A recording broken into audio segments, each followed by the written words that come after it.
penerbangan saya transit di Jakarta menuju Surabaya atau di Jakarta menuju Medan. Nah, nanti berapa kali karantina dan berapa hari, dan di mana akan divaksin untuk pekerja migran balik Indonesia yang belum melakukan vaksin.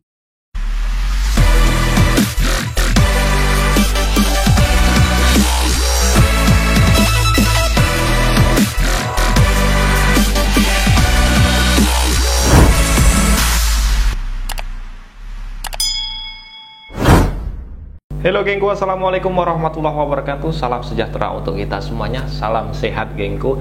Welcome back to my channel Faro B. Oke gengs, menyusul kebijakan pemerintah Indonesia yang sekarang ini membatasi penerbangan internasional hanya di dua bandara saja, Bandara Soekarno-Hatta Jakarta dan Bandara Samratulangi Manado. Tentu saja teman-teman yang mau pulang yang berasal dari luar area, luar daerah Jakarta maupun luar Manado. Nah, untuk karantinanya nanti di mana dan berapa kali, berapa hari? Dan untuk teman-teman yang belum vaksin, nanti vaksinnya di mana?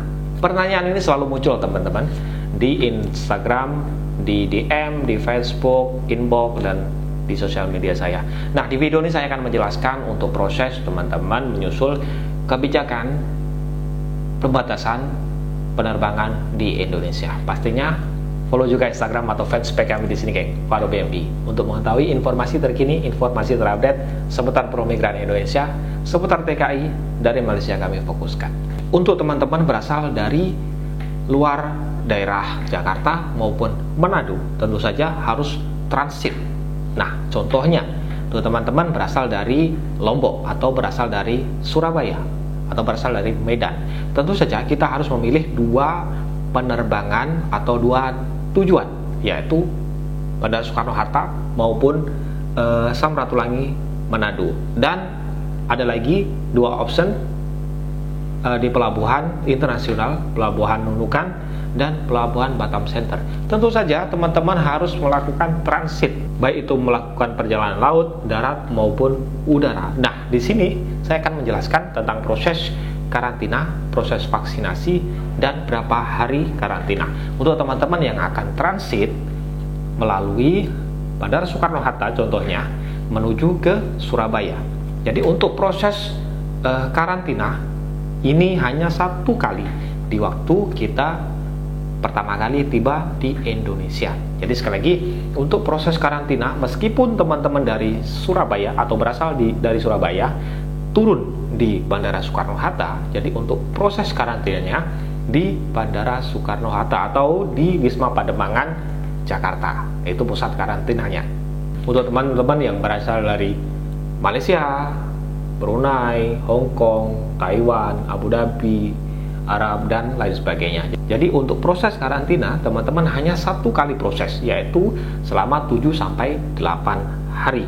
Dan itu pun kalau hasil PCR test negatif di hari yang terakhir atau di PCR test yang terakhir. Karena nanti setelah tiba di Indonesia teman-teman menjalani PCR test yang kedua atau 2 kali.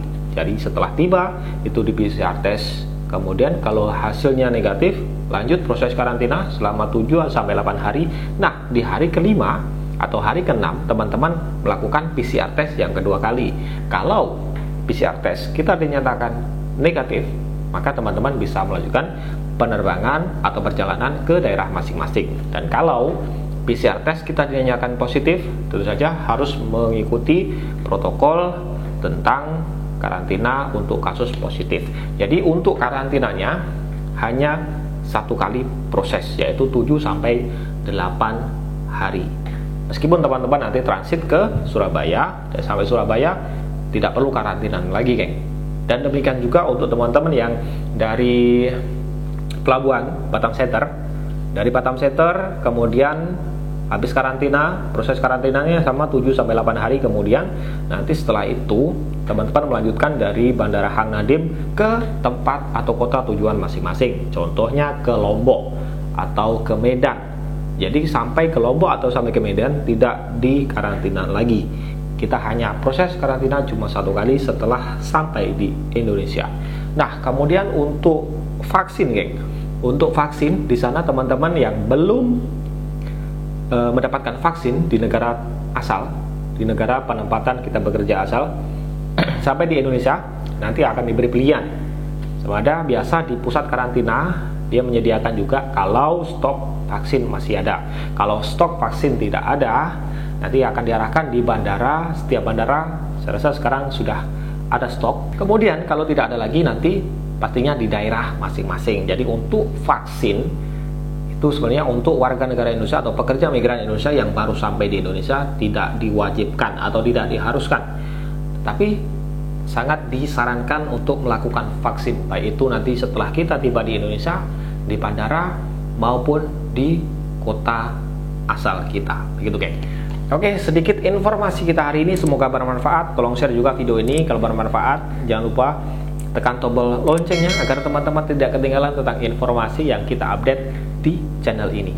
Instagramnya jangan lupa geng, Facebook di sini teman-teman bisa melihat informasi terkini seputar buruh migran Indonesia. Oke, saya akhiri video ini. Selamat beraktivitas, tetap jaga kesehatan, tetap jaga SOP.